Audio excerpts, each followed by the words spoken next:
بسم اللہ والصلاۃ والسلام علی رسول اللہ۔ فرض نماز کے بعد اجتماعی دعا کا کیا حکم ہے؟ فرض نماز کے بعد چاہے اجتماعی دعا ہو چاہے انفرادی دعا ہو، یہ دعا جو بعض جگہوں میں رائج ہے کہ فرض نماز کے بعد لوگ خصوصی طور پر دعا کرتے ہیں، دعا مانگتے ہیں، بلکہ بعض جگہوں میں تو خصوصی طور سے سلام پھیرنے کے بعد دعا کروائی جاتی ہے، تو کسی بھی صحیح حدیث سے اس کا ثبوت نہیں ملتا ہے۔ ہاں، یہاں بنیاد میں آپ اتنا جان لیں کہ دعا ایک عبادت ہے اور دعا مانگنے سے آدمی کو چوکنا نہیں چاہیے۔ اللہ رب العالمین نے قرآن میں فرمایا فادعونی استجب لکم، مجھے پکارو میں سنوں گا، تمہاری پکار کو سنوں گا۔ اللہ رب العالمین ہی قبول کرتا ہے، اگر کوئی اسے مانگتا ہے تو اللہ رب العالمین دیتا ہے، اور اسے آدمی کو چوکنا نہیں چاہیے۔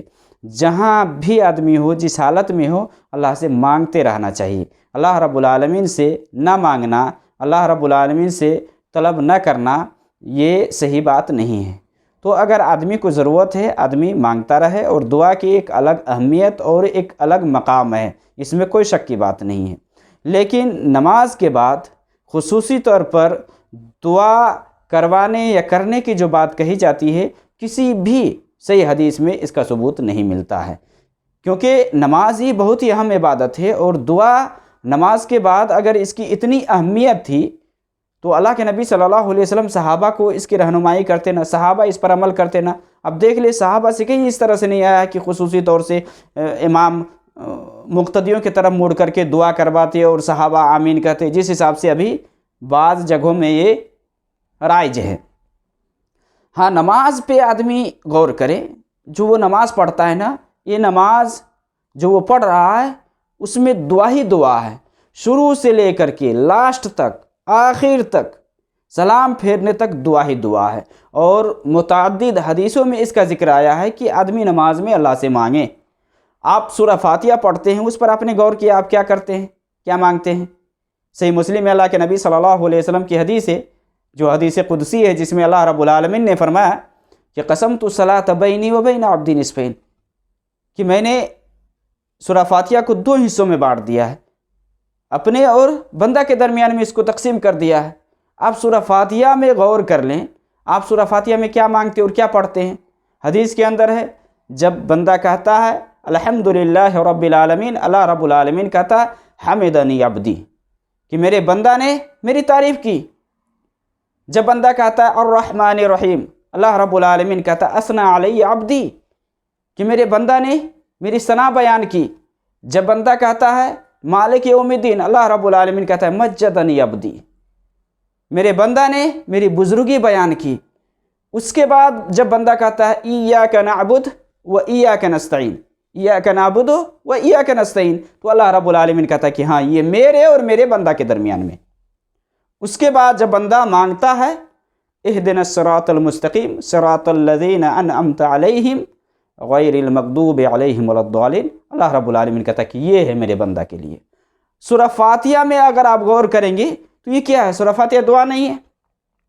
آپ جب دعا مانگتے ہیں کیا مانگتے ہیں کہ اللہ تعالیٰ ہمیں سیدھا راستہ دکھا، ہمیں وہ راستہ دکھا جس پر تو نے انعام و اکرام کیا ہے، کیا مانگتے آپ؟ اب حدیث کے اندر دیکھیں، اللہ کے نبی صلی اللہ علیہ وسلم نے سجدے کے بارے میں، سجدہ میں صحیح مسلم میں حدیث ہے، آپ صلی اللہ علیہ وسلم نے فرمایا اقرب ما یکون العبد من ربہ وہو ساجد، کہ بندہ سب سے زیادہ قریب اپنے رب سے سجدہ میں ہوتا ہے۔ فاکثروا الدعاء، آپ نے فرمایا کہ کثرت سے دعا کیا کرو۔ اللہ کے نبی صلی اللہ علیہ وسلم سجدہ میں کثرت سے دعا کیا کرتے تھے۔ جو دعا آپ کثرت سے پڑھا کرتے تھے، کیا کرتے تھے؟ یا مقلب القلوب ثبت قلبی علی دینک، کہ اے دلوں کو پھیرنے والا، میرے دل کو دین پر قائم و دائم رکھ، دین پر ثابت رکھ۔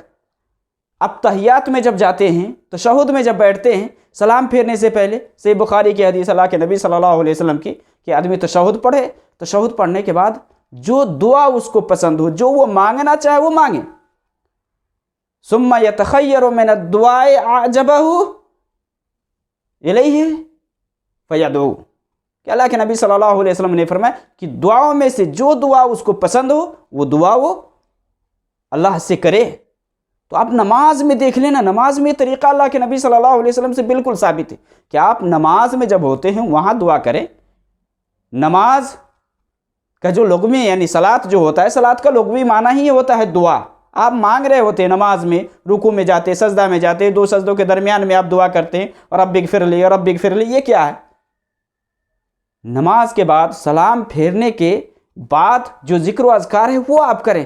لوگ کیا کرتے ہیں کہ نماز کے بعد جو عمل ثابت ہے اللہ کے نبی صلی اللہ علیہ وسلم سے، جو ذکر و اذکار اللہ کے نبی صلی اللہ علیہ وسلم کرتے تھے وہ تو لوگ کرتے ہی نہیں ہیں، فوراً ہاتھ اٹھا دیتے بھائی دعا ہونی چاہیے، حالانکہ اللہ کے نبی صلی اللہ علیہ وسلم سے ثابت نہیں ہے۔ نماز کے بعد سلام پھیرنے کے بعد آدمی ذکر و اذکار کرے۔ ہاں اگر آدمی کو ضرورت ہے، کوئی مانگنا چاہتا ہے تو یہ مانگنا منع نہیں، لیکن خصوصی طور پر کہ فرض نماز کے بعد سلام پھیرنے کے بعد دعا ہونی ہی چاہیے، تو ایسا اللہ کے نبی صلی اللہ علیہ وسلم سے کسی صحیح حدیث سے ثابت نہیں ہے، اور نہ تو صحابہ سے یہ عمل ثابت ہے، ثابت نہیں ہے یہ عمل۔ ہاں اگر ضرورت پڑ جائے، مان لے کوئی آدمی کہے کہ دعا کروا دے یا فلاں کے لیے ضرورت ہے، جیسے آپ دیکھیں اللہ کے نبی صلی اللہ علیہ وسلم کے پاس ابو ہریرہ آئے نا، بولے کہ اللہ کے نبی صلی اللہ علیہ وسلم، میں اپنی ماں کو اسلام کی طرف بلا رہا تھا اسلام لانے کے لیے، لیکن وہ اسلام نہیں لاتی، وہ مشرک ہے، یعنی مشرکہ، وہ اسلام نہیں لائی ہے، لیکن آج اس نے ایسی بات کہی ہے کہ مجھے بہت تکلیف ہوئی ہے، آپ کے بارے میں ایسی بات کہی ہے، یعنی نبی صلی اللہ علیہ وسلم سے آ کر کے فرمائے کہ میری ماں نے آپ کے بارے میں ایسی بات کہی کہ مجھے بہت تکلیف ہوئی ہے۔ اللہ کے نبی صلی اللہ علیہ وسلم سے ابو ہریرہ نے کہا کہ اللہ کے نبی صلی اللہ علیہ وسلم میری ماں کے لیے دعا کر دیجئے۔ اللہ کے نبی صلی اللہ علیہ وسلم فوراً اس کی ماں کے لیے دعا کی۔ ابو ہریرہ کہتی کہ مجھے امید تھی، اللہ کے نبی صلی اللہ علیہ وسلم نے دعا کی تو کچھ تو پھل آئے گا۔ وہ گھر گئے تو اس کی ماں نے اسلام قبول کیا، اسلام میں داخل ہو گئی۔ اب دیکھیے اللہ کے نبی صلی اللہ علیہ وسلم سے ابو ہریرہ رضی اللہ تعالیٰ عنہ نے یہ خواہش کی کہ اللہ کے نبی صلی اللہ علیہ وسلم میری ماں کے لیے دعا کر دیجیے۔ اللہ کے نبی صلی اللہ علیہ وسلم فوراً اس کی ماں کے لیے دعا کی۔ پھر اپنے سے محبت کے لیے، اپنی ماں سے محبت کے لیے اللہ کے نبی صلی اللہ علیہ وسلم سے ریکویسٹ کیے کہ اس طرح سے لوگ محبت کرنے لگے۔ اللہ کے نبی صلی اللہ علیہ وسلم نے اس طرح سے دعا دی ان کو۔ اللہ کے نبی صلی اللہ علیہ وسلم ایک مرتبہ ممبر پر تھے، خطبہ دے رہے تھے، ایک صحابی آئے کہ اللہ کے نبی صلی اللہ علیہ وسلم بارش نہیں ہو رہی ہے، اب بارش کے لیے دعا کر دے۔ اللہ کے نبی صلی اللہ علیہ وسلم فوراً وہاں دعا کی۔ دوسرے جمعہ کو وہی آدمی، وہی صحابی یا کوئی دوسرا صحابی آئے اور کہے اللہ کے نبی صلی اللہ علیہ وسلم بارش روکنے کے لیے اللہ سے دعا کر دیجئے کہ اس بارش کو اللہ تعالیٰ کہیں اور برسا دے۔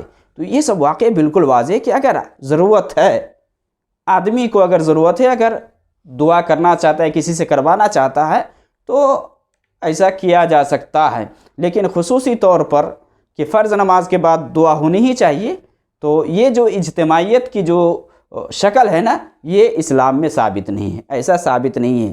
جو بھی لوگ دلیل بناتے ہیں اور جو بھی پیش کرتے ہیں یہ سب صحیح نہیں ہے۔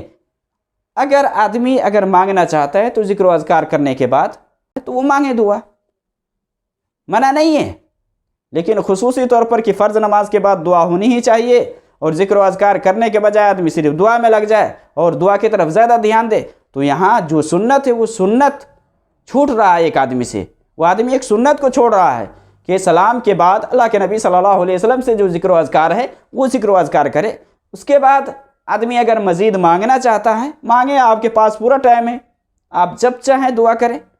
اللہ کے نبی صلی اللہ علیہ وسلم کی وہ حدیث ہے کہ رات کے تیسرے حصے میں اللہ رب العالمین آسمانی دنیا پر آتا ہے، کوئی مانگتا ہے، اللہ رب العالمین آواز لگاتا ہے، کوئی مانگنے والا کہ میں اسے دوں، ہے کوئی مجھ سے معافی مانگنے والا کہ میں اسے معاف کر دوں۔